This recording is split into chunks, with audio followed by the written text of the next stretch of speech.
Picture this. Beneath the golden light of a Mesopotamian sunrise, the Euphrates River once wound its way through the very cradle of humanity. But today, the haunting reality is miles of cracked earth stretching out to the horizon, abandoned fishing boats stranded in thick, dry mud, and massive dust storms sweeping across a dying landscape. In this explainer, we aren't just looking at some dry environmental data. We are examining an unfolding drama of literal IMAX-scale proportions. It's a terrifying convergence where ancient myth meets modern science. We're watching the death of a river. For thousands of years, it flowed through the cradle of civilization. Kings rose and fell upon its banks. Empires fought for its waters. But what happens when the river disappears? I want you to let those words sit with you for a moment. This isn't some hypothetical scenario from a sci-fi movie script. This is happening right now. It's playing out in real time, captured by satellites, and watched by millions. Ancient traditions actually spoke of a time when the Euphrates would dry up and uncover what was hidden beneath it, a massive trial that would captivate nations and test the very hearts of men. Okay, let's dive right into this. Section 1, the river that birthed civilization. From the Garden of Eden to the Mesopotamian cradle. To really grasp the sheer magnitude of what we're losing here, we have to remember that the Tigris-Euphrates basin is both the literal and figurative birthplace of humanity. It's the geographic anchor where our history actually began. Moving on to Section 2, the Mountain of Gold, an ancient warning unfolds. Because history is really only half the story. Across multiple ancient traditions, the drying of the Euphrates isn't just viewed as some ecological shift. It's a catastrophic trigger, a literal warning of the end of days. Take a look at this. This is one of the most famous and highly authenticated Islamic hadiths concerning the end times. It explicitly states, "The hour will not come until the Euphrates uncovers a mountain of gold over which people will fight." So, according to Islamic eschatology, the receding waters of the river are going to reveal a massive treasure. And this event is prophesied to ignite an apocalyptic global conflict, characterized by absolute greed and devastation as nations violently clash to control this newly exposed wealth. And here is the truly terrifying consequence of that prophesied conflict. 99%. Just pause on that apocalyptic number for a second. The Hadith continues to state that out of every 100 people who fight for this mountain of gold, 99 are going to be killed. Yet driven by pure delusion and greed, every single fighter will think to themselves, hey, perhaps I'll be the one who survives. It's a stark, horrifying depiction of mass slaughter and civilizational collapse, all driven by an insatiable appetite for resources. And what's really fascinating is that this apocalyptic dread absolutely is not isolated to just one tradition. In Christian eschatology, we find a remarkably similar geographic anchor. The book of Revelation, chapter 16, verse 12, describes the sixth angel pouring out a bowl of wrath on the great river Euphrates, drying up its water. Why? To prepare the way for the kings from the east. In the ancient world, the Euphrates was this massive, formidable barrier. Removing it, symbolically and physically, paves the way for invading armies, literally setting the stage for the final confrontation we all know as the Battle of Armageddon.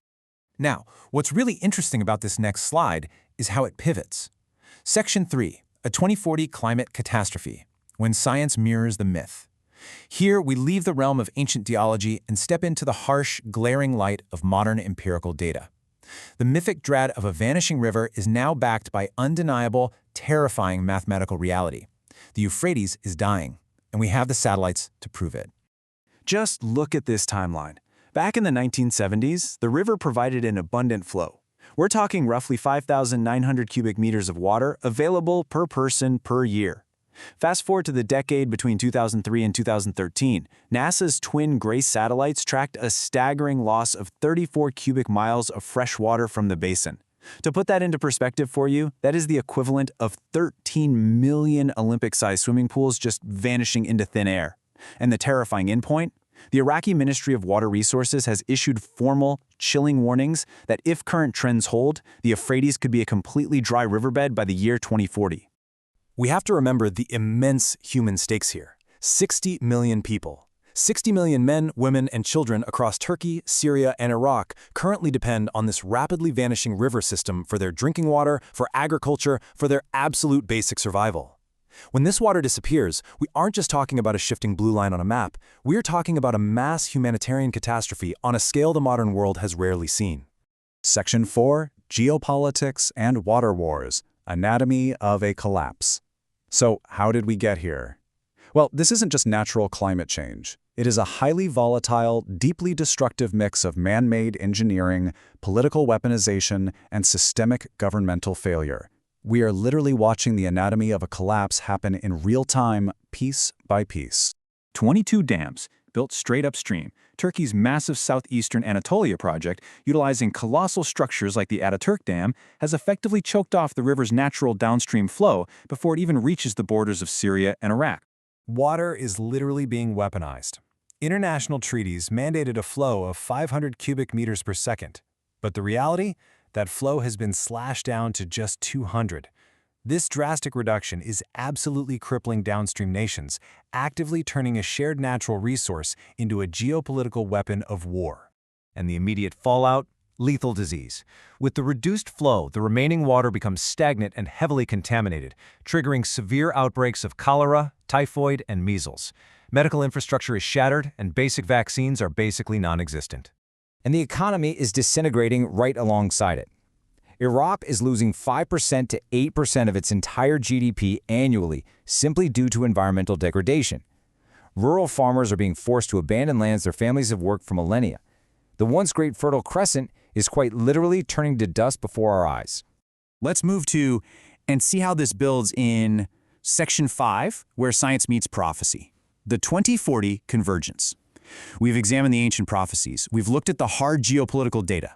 But when we lay them on top of each other, we find a chilling convergence centered right around one specific window in time. Look at this comparison. On the secular side, empirical models like MIT's famous limits to growth point toward a potential global civilization collapse around 2040, driven by extreme resource depletion and intense water wars. On the other side, eschatological signs from ancient traditions warn that the drying of the Euphrates is going to spark an apocalyptic resource war. The coincidence that secular data and ancient texts both point to a catastrophic civilizational breaking point in the exact same decade is absolutely staggering. Remember that mountain of gold we talked about earlier?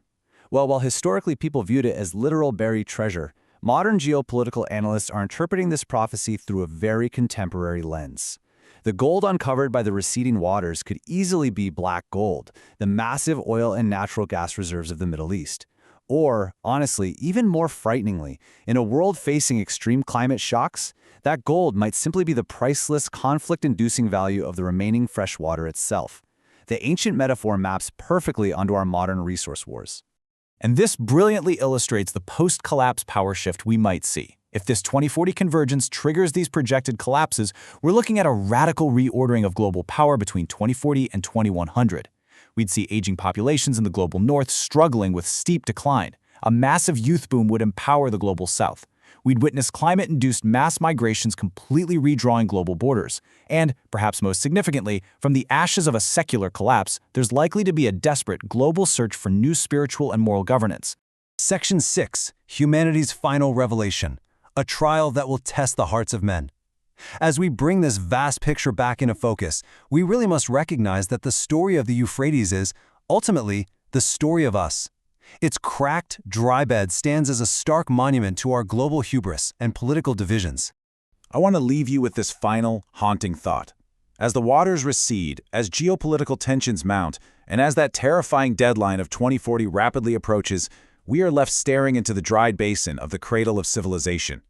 When the river reveals its secret, what will humanity reveal about itself? Are we going to destroy ourselves over the last drops of water and the final reserves of wealth? Or will we somehow find a way to rewrite our own prophecy?